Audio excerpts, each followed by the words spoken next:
Je n'ai jamais touché 1 milliard. Mais voilà les milliardaires qui sont en prison. Ne cours pas, mon fils. Jamais. Ne cours pas. Ne cours pas, ma soeur. Ne cours pas. Que l'homme ne t'influence pas avec l'argent. Reste seul, célibataire, et être fier de ta vie. You know, que d'aller te mettre en prison, embrigadé par de quelqu'un qui est dans des trucs compliqués. Pour que tu finisses comme celles-là qui ont leur mari en prison, ou bien ceux qui ont leurs épouses en prison là. Ou alors comme les deux sont en prison, comme elle aime bien son épouse. Faites attention. Vous n'aurez plus jamais sur cette terre une autre école qui vous parle comme celle du Cameroun.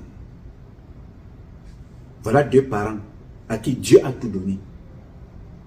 Ils seront, il y a des gens sur cette terre qui finiront toute leur vie.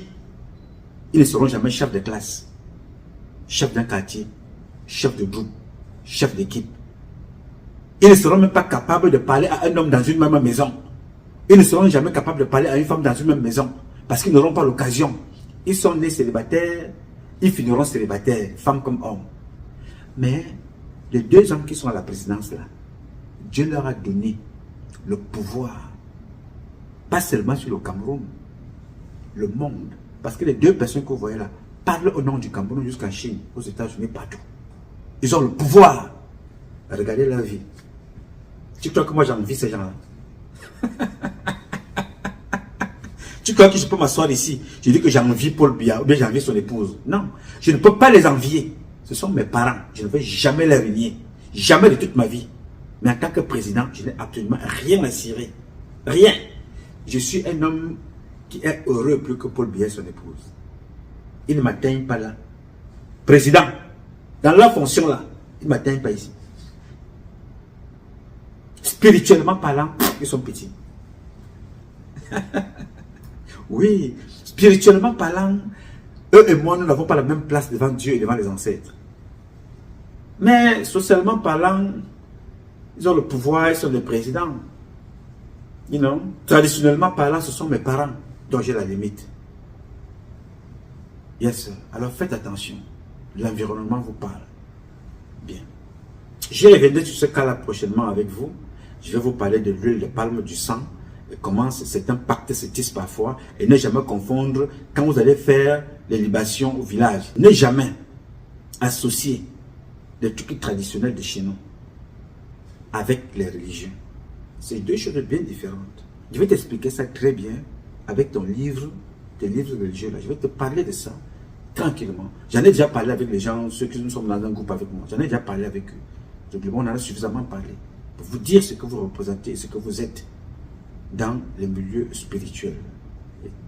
La différence entre la spiritualité et la religion. Donc, prochainement, j'en ai parlé la semaine passée avec mes compatriotes du sang, de la valeur du sang et de l'huile de palme. N'allez pas signer les alliances. N'allez pas vous attacher nulle part, s'il vous plaît. Le seul tout-puissant sur cette terre, il y en a 2. Il y a celui qui est là-haut. Il y a tes parents. Et il y a toi qui viens ici en 3e position. Et toutes ces 2 personnes-là sont liées à la nature. La nature que tu vois là, tout est là. Ne quitte pas ici pour aller chercher des choses en Inde. Ne fais pas ça.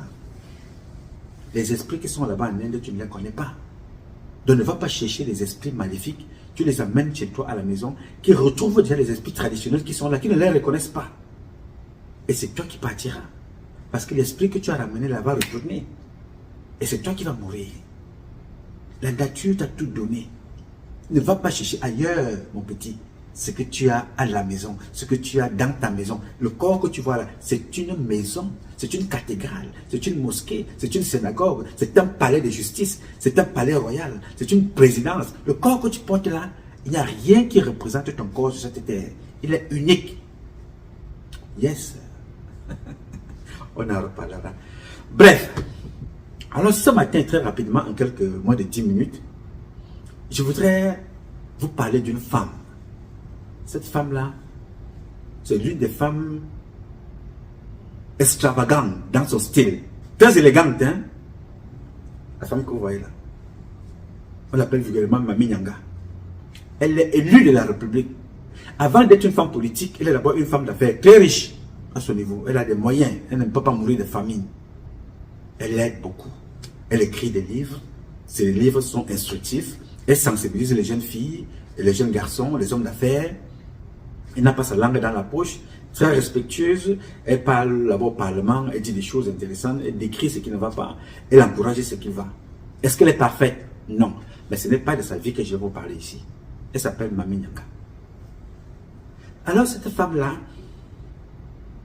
avait un immeuble. Elle a un immeuble. L'État loue son immeuble. Autrement dit, l'État louait son immeuble. C'est-à-dire l'ART, l'Agence de régulation des télécommunications. Ça n'a pas commencé avec Zozame. Non. Ça a commencé avec Bemenge, qui louait là-bas. Alors, louer cet immeuble-là, qui était un immeuble grand, donc toute l'ART était logée là-bas à l'intérieur. Alors, le loyer par mois était de 30 millions de francs CFA, chaque mois. C'était payé régulièrement. Alors, Bemenge s'est retrouvé en prison. Je parlais à Bemenge ici tout le temps. Bemenge disait que ce gars étonne là. Bon, peut-être il a faim. Et c'est vrai. Moi, j'ai toujours faim. Il faisait exactement comme Moukou Belinga. Alors, le jour où j'ai parlé avec... Un jour, j'appelle Bemenge. J'ai dit à ces gens qu'on viendra arrêter Bemenge demain dans son village. Il a envoyé la nouvelle qu'on vient de me dire que non, j'ai faim. Il dit, ok, pas de problème. Le lendemain matin, ils sont allés le chercher dans son village. Ils l'ont emmené en prison. Il y est en ce moment, il se coagule là-bas. Alors, c'est Bemenge. Le contrat était de 30 millions. J'ai tous les dossiers. Je ne veux pas que la vidéo soit longue et tous les dossiers qui sont là. Bemenge payait donc 30 millions. En fait, l'État, à travers cette société d'État, payait 30 millions tous les mois. Zozame arrive. Un imbouk, un illettré, un bandit, un voyou, un délinquant sexuel. Arrive, un incestueux aussi. Parce qu'il couche aussi avec sa fille. Il a transformé sa femme en folle, déréglée. Il n'est pas seul dans ce cas, ils sont nombreux dans ce gouvernement. Alors il arrive, il dit que non, il faut que cette femme-là fasse le jeu de passe-passe. Il donne aussi un peu d'argent derrière pour faire des factures comme vous connaissez là. La dame là lui dit que non, avec moi, ces choses-là ne marchent pas comme ça. Il dit comme tu ne veux donc pas, je veux déménager. Il a dit ça, il a décidé de le faire. Il payait 30 millions. Elle a été payée 30 millions chez Mami Nyanga. L'ombudsman qu'on appelle Zozame déménage l'ART, se retrouve dans l'immeuble d'un autre voyou délinquant qu'on appelle Mbiam. Son dossier aussi, c'est jusqu'ici là. Ah non, le père Paul Biya, je ne sais pas ce que ce type-là, vous ne pouvez même pas imaginer ce que le président Paul Biya a fait du Cameroun. Une organisation de criminels, de bandits, de voyous et de délinquants.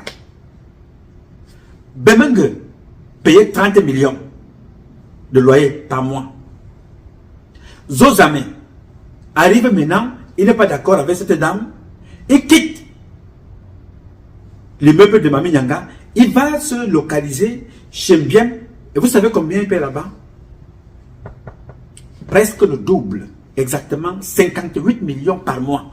Ah non, non, non. Ouais, à Paul Barthélemy Biabinvondo. Tu as fait fort des boulot benanga. Les boulots.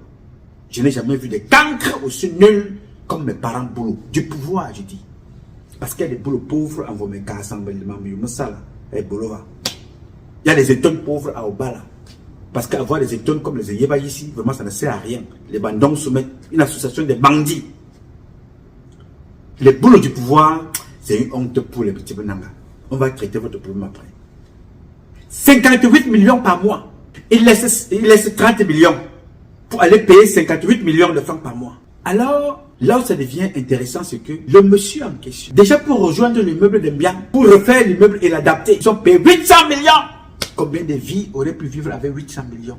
Combien de stagiaires auraient-ils payé avec 800 millions? Combien de vies auraient-ils changé avec 800 millions? En restant chez Mami Nyanga. Il a payé 800 millions pour aller refaire. Sachant que les 800 millions là, c'est ce qu'on connaît, c'est qu'il y a la surfacturation. C'est le roi des surfacturations, Zozame. 800 millions.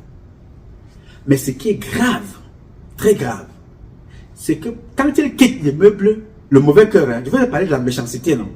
Je vous ai parlé de la méchanceté. Quand tu quittes